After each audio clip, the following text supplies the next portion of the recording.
Hello बच्चों, मैं हूं राकेश अधिकारी। आप सभी का स्वागत है मेरे YouTube चैनल फिजिक्स अध्ययन में।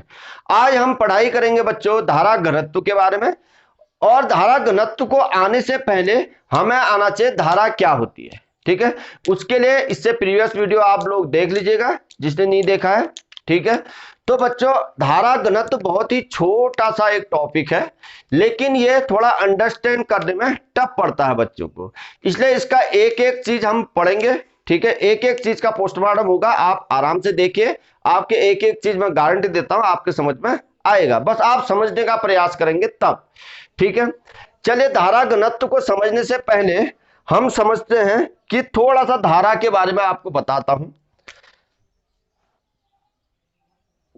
धारा घनत्व,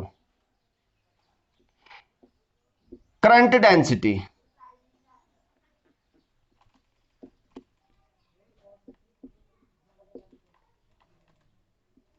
अब देखिए बच्चों, माना ये एक कंडक्टर है। चलिए ये कंडक्टर है,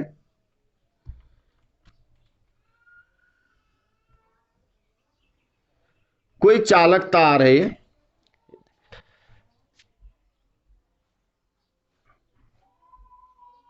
ये, इसमें धारा प्रवाहित हो रही है ऐसे।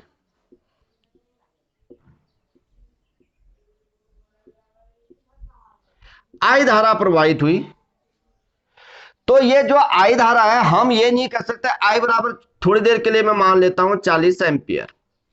अब मैं ये कहूंगा ये जो 40 एम्पियर धारा प्रवाहित हुई ये पूरे कंडक्टर से प्रवाहित हुई।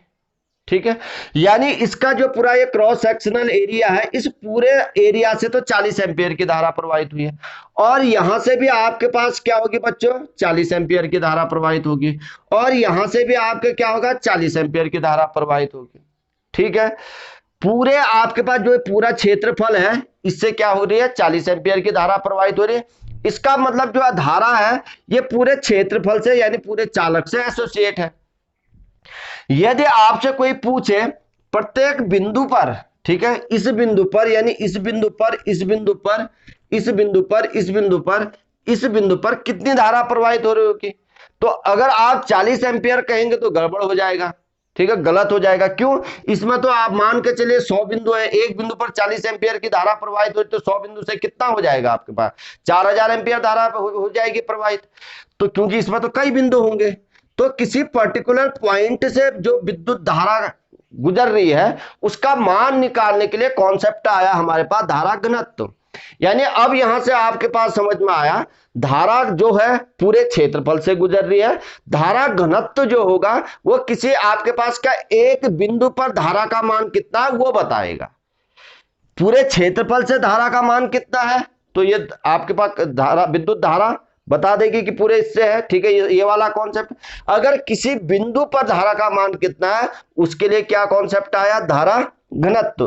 तो यहां से बच्चों परिभाषा बन जाती है कि किसी भी आपके पास चालक के प्रत्येकांक क्षेत्रफल के अभिलंबवत गुजरने वाली धारा को ही क्या कहेंगे, धारा घनत्व कहेंगे। ठीक है, इसकी मैं परिभाषा लिखता हूं, चलिए।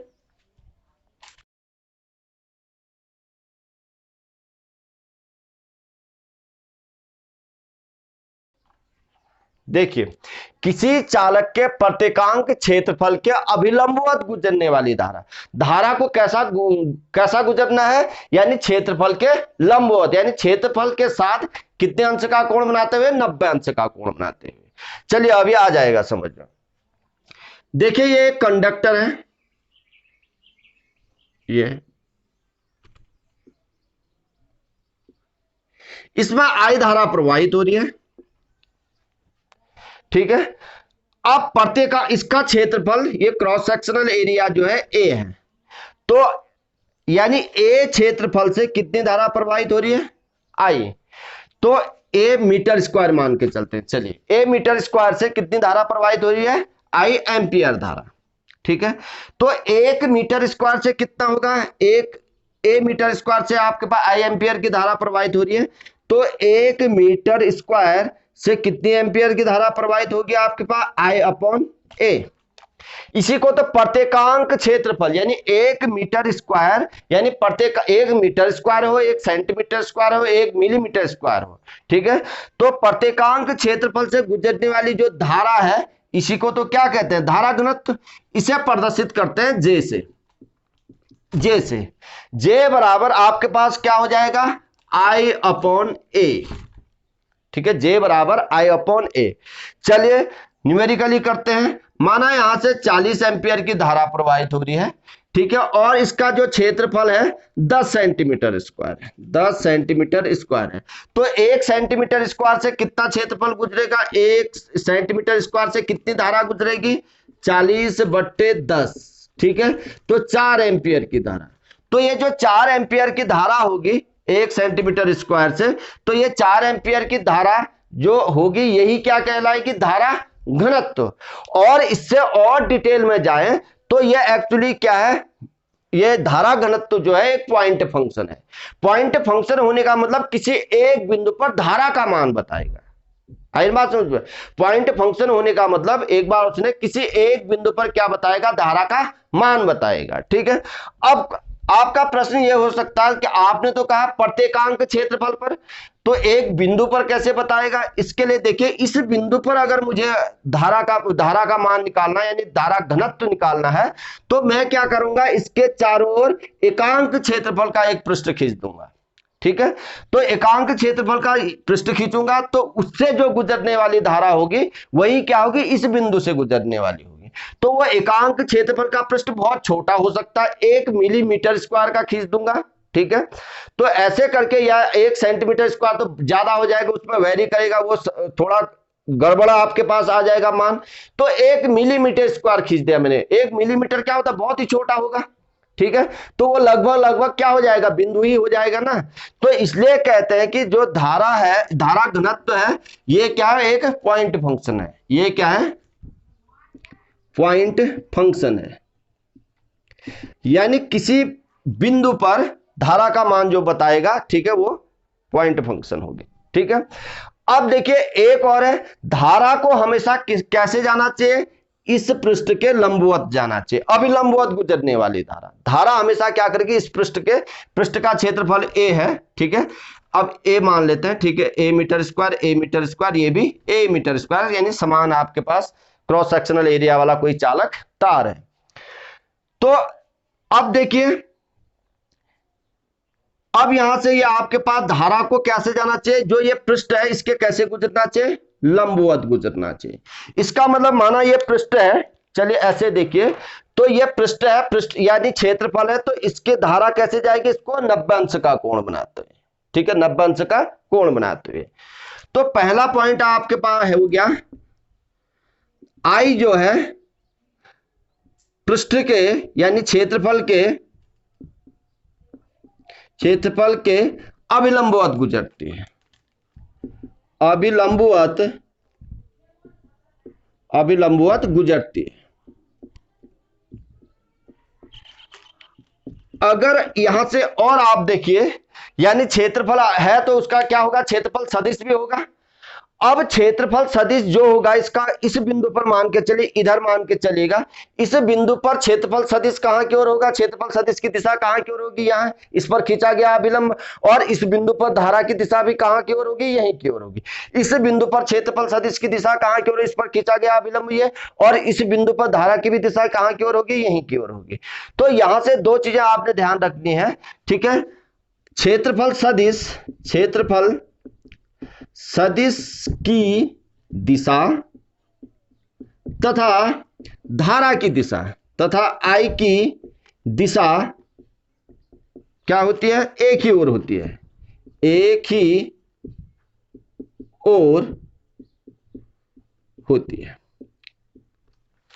याद रखिएगा आप लोग, ये इतनी चीजें, यानी जो एक बार और समझिए, जो धारा है वो क्या करते हैं, क्षेत्रफल के तो क्या गुजरती है, अभिलंबवत गुजरती है, लेकिन क्षेत्रफल सदिश की दिशा के क्या है, समांतर है, यानी क्षेत्रफल सदिश की दिशा और धारा की दिशा क्या है, एक ही ओर है, ठीक है। अगर ये चीज अगर आपके समझ में आ गई, अब जो जे है यानी धारा घनत्व तो कैसी है, सदिश राशि है, सदिश राशि है, और इसकी दिशा कहां की ओर होती है, जो धारा की दिशा है, क्योंकि किसी बिंदु आपके पास जो धारा घनत्व है क्या, किसी बिंदु पर धारा का मान, अब एक तरफ से क्या है, धारा ही है ना, तो इसकी दिशा कहां की ओर होगी, जो धारा की दिशा होती है। ठीक है, जो धारा की दिशा है वही जे की दिशा है। ठीक है, धारा घनत्व की दिशा है, जे सदिश राशि है, इसकी दिशा आई की दिशा की ओर होती है। ठीक है, अब देखिए आपने आराम से पढ़ा। ठीक है, पहले आपने पढ़ा कि क्षेत्रफल आपके पास ये धारा घनत्व जो है, धारा घनत्व क्या है, किसी भी क्रॉस सेक्शनल एरिया, ठीक है, कोई चालकता आ रही है, इसके प्रत्येकांक क्षेत्रफल से गुजरने वाली धारा। ठीक है, पूरे क्षेत्रफल से गुजरने वाली धारा नहीं, प्रत्येकांक क्षेत्रफल से गुजरने वाली धारा। इसको और डेप्थ में हम पढ़ें तो प्रत्येक बिंदु से कितनी धारा गुजरती है ये आपको बताएगा धारा घनत्व। पूरे क्षेत्रफल से गुजरने वाली धारा तो हमें पहले ही मालूम है।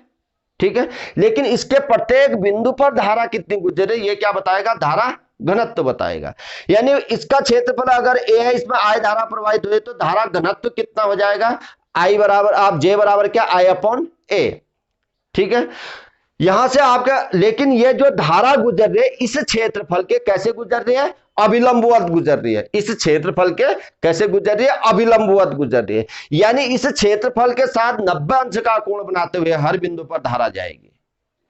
और दूसरे शब्दों में कहें, इस क्षेत्रफल सदिश की जो दिशा होगी, इस क्षेत्रफल सदिश की जो दिशा होगी वो और धारा की दिशा क्या है, एक ही ओर है। ठीक है, क्षेत्रफल सदिश की दिशा और धारा की दिशा क्या है, एक ही ओर है। दो चीजें आपने याद रखनी है। ठीक है, अब देखिए जो धारा है वो किस पे आपके डिपेंड कर रही है, धारा आपके पास पूरे क्षेत्रफल से एसोसिएट है, लेकिन जो धारा घनत्व है वो क्या, किस पर आपके पास निर्भर कर रहे हैं, इसके क्षेत्रफल पर। यानी जैसे जैसे क्षेत्रफल बढ़ेगा धारा घनत्व क्या होगा बच्चों, वैसे वैसे कम होगा। देखिए इसको एक उदाहरण के तौर पर लेते हैं। मान के चलिए ये आपके पास कोई इस तरीके से कंडक्टर है,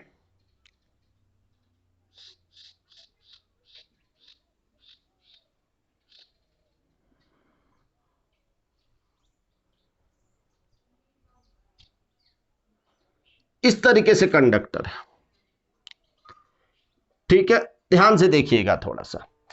अब देखिए इसका क्षेत्रफल यहां आपके पास ये है, यहां से आई धारा प्रवाहित हो रही है, आई धारा प्रवाहित हो रही है। आई धारा प्रवाहित होने का मतलब क्या हुआ, आवेश प्रवाहित हो रहे होंगे, प्रति सेकंड कितने आवेश प्रवाहित हो रहे हैं। मान के चलिए यहां पर आपके पास प्रति सेकंड 1 2 3 4 5 6 7 8 9 10 11 12 यानी 50 आपके पास 50 जो है आपके पास इलेक्ट्रॉन प्रवाहित हो रहे हैं। ठीक है, 50 इलेक्ट्रॉन यहां की ओर प्रवाहित हो रहे हैं, तो धारा यहां की ओर प्रवाहित हो रही है। ठीक है, इलेक्ट्रॉनों के गति के विपरीत दिशा में धारा प्रवाहित हुई, इलेक्ट्रॉन यहां की ओर प्रवाहित हुए।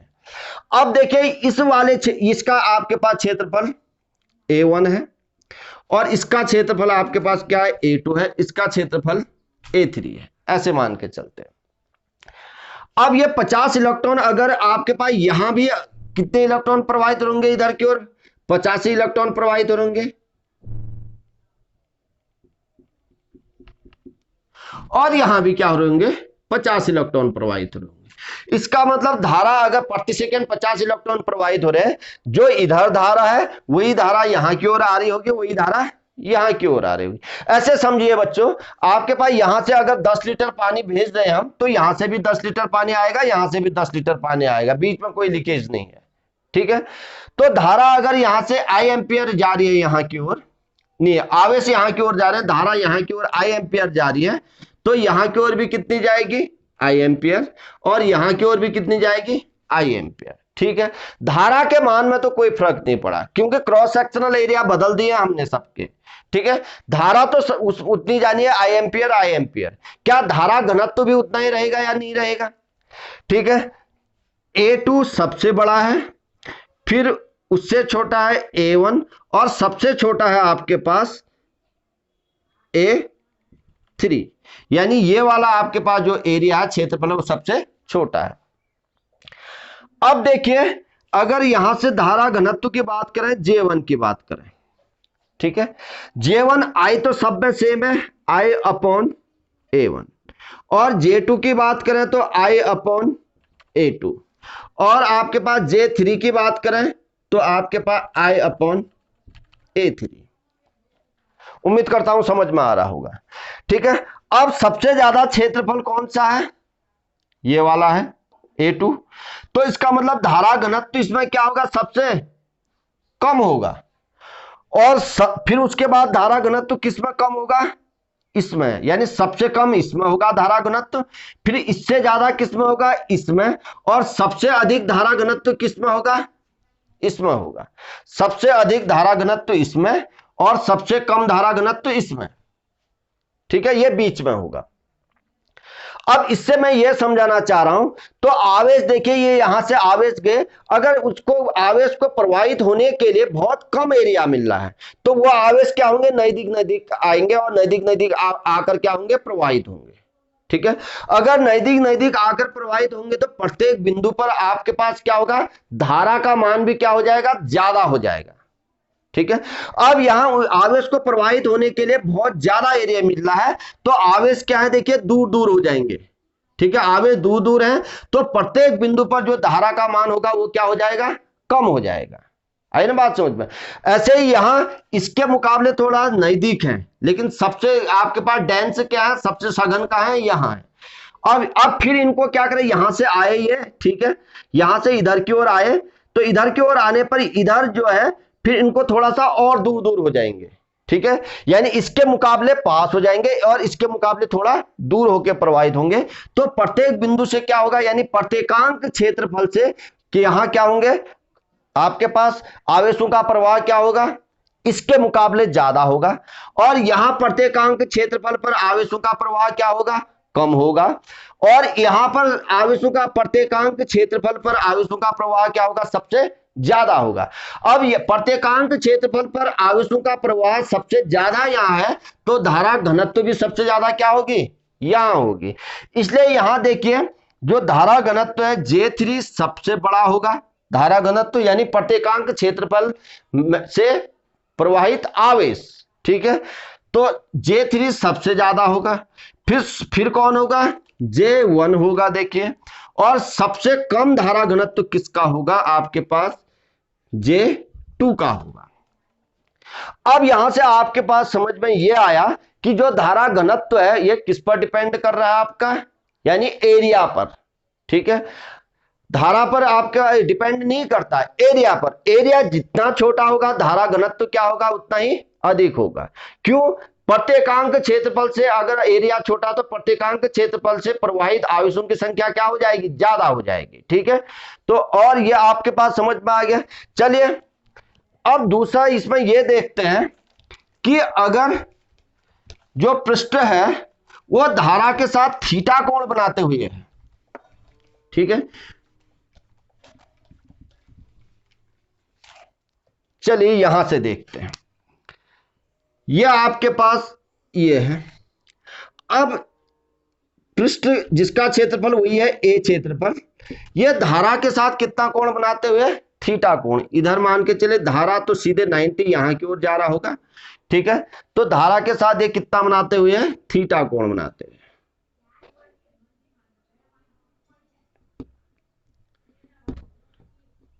ठीक है।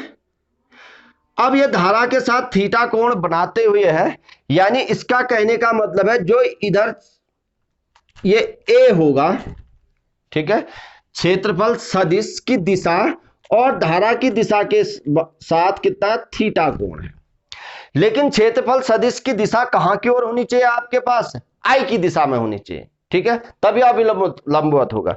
चलिए पहले ऐसे था, ठीक है, धारा ऐसे थी और क्षेत्रफल सदिश कहां की ओर था, यहीं की ओर था।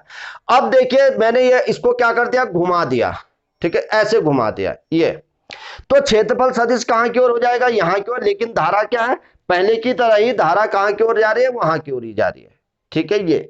तो इन दोनों के बीच क्या होगा, थीटा कोण हो जाएगा। अगर थीटा कोण है तो इसको मैं कंपोनेंट में तोड़ूंगा, क्षेत्रफल सदिश को ए को, जहां की ओर थीटा कोण बना रहा है उसका आपके पास कंपोनेंट क्या होता है, ए कॉस थीटा, ए कॉस थीटा।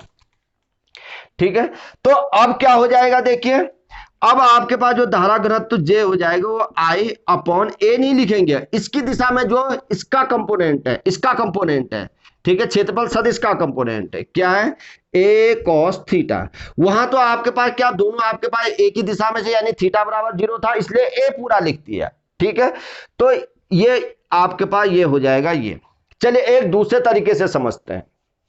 ठीक है, अब देखिए ये आपके पास ऐसे है, धारा की दिशा आपके पास यहां की ओर और ए की भी दिशा यहां की ओर। अगर आप देखिए ये आपके पास क्षेत्रफल सदिश क्या हो गया, झुक गया। ठीक है, इसका अगर मैं कंपोनेंट अगर निकालूं, ये आपके पास क्या थीटा कोण बना रहा है, ठीक है, धारा के साथ थीटा कोण बना रहा है। ठीक है, तो अब देखिए अगर इसका मैं लंबवत कंपोनेंट आपके पास ऐसे कंपोनेंट लूंगा, क्योंकि मुझे तो 90 अंश, ये आपके पास मान के चले थीटा कोण है, तो इस आपके पास जो क्षेत्रफल है इसका कंपोनेंट ये वाला कितना हो जाएगा, ए कॉस थीटा। क्योंकि क्षेत्रफल है तो क्षेत्रफल का कंपोनेंट क्या होगा, क्षेत्रफल ही होगा ना, ये इसलिए क्षेत्रफल के रूप में दिखा रखा है। तो ये आपके पास क्या हो जाएगा, ए कॉस थीटा। ठीक है, अब देखिए ये हम कहते हैं इस कंपोनेंट के जो आपके पास आई है वो क्या गुजर रही है, लंबवत गुजर रही है, इसके साथ थीटा कोण बना रहा था। देखिए इस वाले के साथ तो ये आई क्या था, थीटा कोण बना रहा है, लेकिन इसका जो आपके पास ये वाला कंपोनेंट है, ठीक है, तो इस ये थीटा कोण बना रहा है, यहां की ओर कंपोनेंट क्या हो जाएगा, ए कॉस थीटा, इसके साथ ये आई क्या बना रहा है, 90 अंश का कोण बना रहा है। तो हम इस वाले कंपोनेंट को लेंगे। ठीक है, तो जे बराबर यहां से देखिए क्या हो जाएगा, आई ए कॉस थीटा ये। और देखिए और एक तरीके से और समझिए। ठीक है, यहीं पर बच्चों को समझ में थोड़ा प्रॉब्लम होता है, क्योंकि उनको वेक्टर थोड़ा कम आता है। ठीक है, उनको कंपोनेंट के बारे में थोड़ी कम जानकारी रहती है। अब मैं यही देखिए ऐसे था, ठीक है, ये अब मैं जो क्षेत्रफल है एक लाइन के रूप में दिखा रहा हूं, पहले आपके पास इसको मैंने ऐसे झुका दिया। ठीक है, ए क्षेत्रफल ए। ठीक है, अब ये धारा के साथ कितना कोण बना रहा है, थीटा कोण बना रहा है धारा के साथ, धारा यहां की ओर जा रही है, देखिए ये। ठीक है, ये इसके साथ कितना कोण बना रहा है, थीटा कोण बना रहा है। अगर इसका मैं कंपोनेंट लेता हूं, ठीक है, क्षेत्रफल ए है, ठीक है, तो इसका अगर मैं कंपोनेंट लूंगा तो मेरे पास क्या आ जाएगा, ठीक है, ये हो गया आपके पास, तो ये आपके पास इसका कंपोनेंट ये हो जाएगा। ठीक है, ये भी क्या होगा, कितना होगा, थीटा कोण होगा। तो इसका ये वाला कंपोनेंट आपके पास देखिए, ये आपके पास क्या हो जाएगा, ए कॉस थीटा। तो ये जो धारा है इसके साथ कितने अंश कोण बनाएगी, आई जो है इसके साथ बनाएगी, इस कंपोनेंट के साथ बनाएगी 90 अंश का। तो इसी कंपोनेंट का चाहिए था मुझे। ठीक है, इसी कंपोनेंट का मुझे चाहिए, क्योंकि जो धारा के साथ जो क्या बनाए, 90 अंश का कोण बनाए। तो ये इसका जो कंपोनेंट हुआ वो कितना बना रहा है, 90 अंश। ठीक है, तो यही आपके पास हमने लेना है यहां, ए कॉस थीटा। उम्मीद करता हूं समझ में आ गया होगा आप लोगों के। ठीक है, यहां से देखिए जे बराबर आपके पास कितना हो जाएगा, आई अपॉन ए कॉस थीटा। जे बराबर आई अपॉन ए जब धारा क्षेत्रफल के क्या गुजर रही है, लंबवत गुजर रही है, और जे बराबर आई अपॉन ए कॉस थीटा जब धारा आपके पास क्या क्षेत्रफल वेक्टर क्षेत्रफल के साथ क्या थीटा कोण बनाते हुए है, यानी धारा तो अभी लंबवत गुजर रही है, लेकिन जो क्षेत्रफल है वो धारा के साथ कितना थीटा कोण घुमाते हुए तिरछा है, यानी झुका हुआ है। तब यहां से ये हो जाएगा, देखिए आई बराबर क्या हो जाएगा, ए जे ए कॉस थीटा। अब इसको आई बराबर हम लिख सकते हैं जे डॉट ए। यहां से यह भी सिद्ध कर दिया हमने कि जे जो है क्या है, सदिश राशि है। जे क्या है, यानी धारा घनत्व कैसी राशि है बच्चे, सदिश राशि है। ठीक है, यहां से आपके पास ये आ गया सदिश राशि। अब इसका देखते हैं मात्रक क्या होगा। ठीक है, मात्रक जे बराबर हमारे पास होता है आई अपॉन ए। तो इसका मात्रक, धारा का मात्रक है एम्पियर, और मीटर आपके पास क्षेत्रफल का होता है मीटर स्क्वायर। तो धारा घनत्व का जो मात्रक हो जाएगा मात्रक क्या कितना हो जाएगा, मात्रक एम्पियर पर मीटर स्क्वायर, या इसको लिखते हैं और एम्पियर पर मीटर स्क्वायर। ठीक है, अब देखिए इसके विमीय सूत्र क्या होगा, विमीय सूत्र, विमीय सूत्र हो जाएगा बच्चों इसका, ठीक है, यानी इसका क्या, ए धारा का, इसका क्या एल स्क्वायर, तो विमीय सूत्र हो जाएगा ए एल -2। ठीक है, ये इसका विमीय सूत्र हो जाएगा। उम्मीद करता हूं ये बहुत अच्छे से आपके समझ में आया होगा। ठीक है, क्योंकि आपके पास क्या है, जो जब आपको प्रॉब्लम हुआ होगी जब तिरछा हुआ है, लेकिन उसको कॉन्सेप्ट को आपने समझना पड़ा। जब आपके पास लंबवत कहा गया है परिभाषा में, तो लंबवत के साथ यानी आपके पास जो क्षेत्रफल सदिश की दिशा और धारा की दिशा क्या होनी चाहिए, एक ही ओर होनी चाहिए। दोनों तरीके से मैंने आपको बता दिया है। ठीक है, उम्मीद करता हूं आपके समझ में आ गया होगा। ठीक है, अगर समझ में आ रहा है आप लोगों के, ठीक है, आपको वीडियो अच्छे लग रहे हैं तो आप जरूर इसमें कमेंट करिएगा। ठीक है, लाइक करिए, सब्सक्राइब करिए, शेयर करिए, अधिक से अधिक लोगों तक पहुंचाइए, जिससे कि मैं और अधिक ऊर्जा से लगातार वीडियो बनाने के लिए प्रेरित होते रहूं। जय हिंद, जय भारत, वंदे मातरम।